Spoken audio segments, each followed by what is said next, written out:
much better singer than I am a speaker, so bear with me because I will definitely mess this up.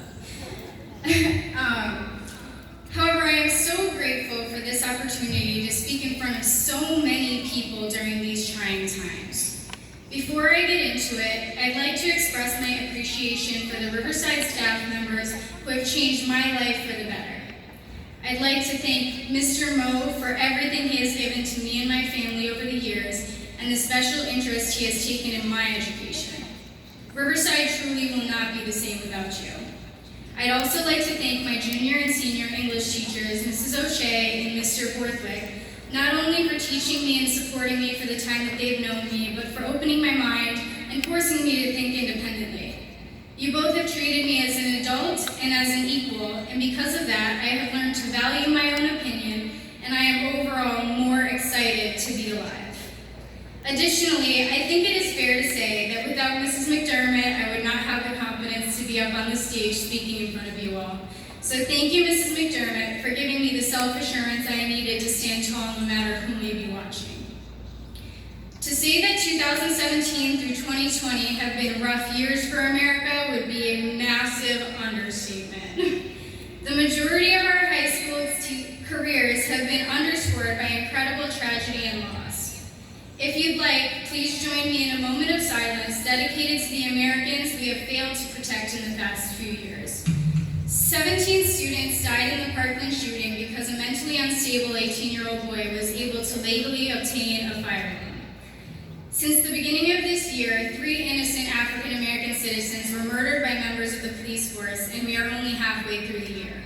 There are hundreds of homeless Americans dying every year, many of whom are mentally ill, many of whom are children, many of whom are veterans.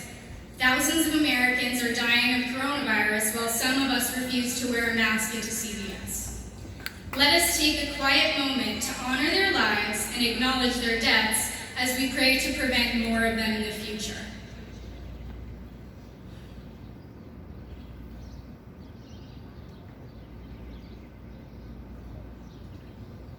Over the years that I've attended Riverside High School, I have come to understand that class ranks and test scores are not the indicators of an exceptionally intelligent person, but the indicators of an exceptional student, and I wish to be both. Albert Einstein asserted that the measure of intelligence is the ability to change. Bears can hunt and support themselves and their families, dogs can understand and follow commands, elephants can control utensils and create art, gorillas can learn sign language to communicate across species.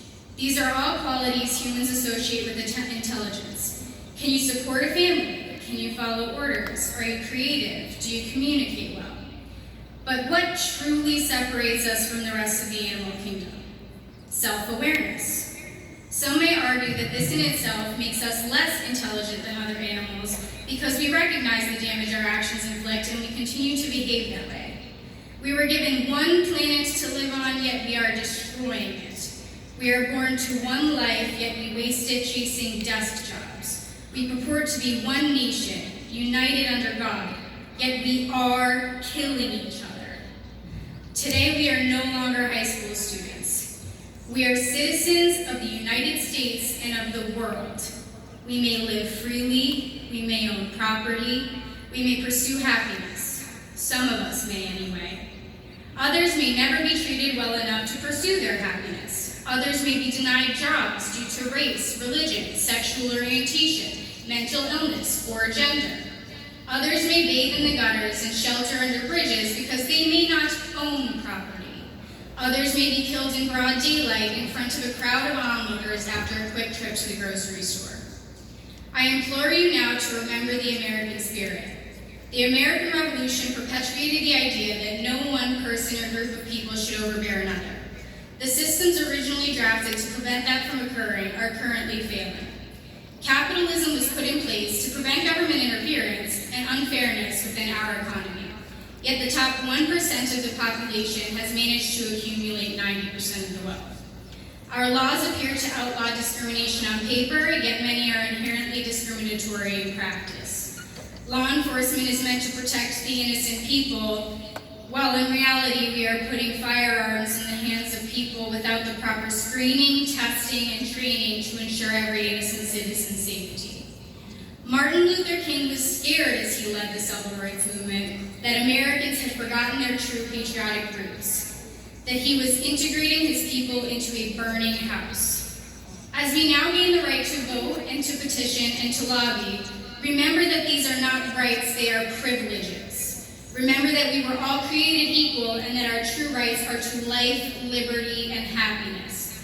We must use our privilege to protect our world, to protect those less fortunate, and to protect the core foundation of this great nation. Grades do not make a person smart, neither do our jobs, nor our wealth, nor our status. If you wish to be a smart person, you must be a kind person. If you wish to be smarter than the rest of the animal kingdom, you must not only be able to differentiate between right and wrong, but you must choose to do right.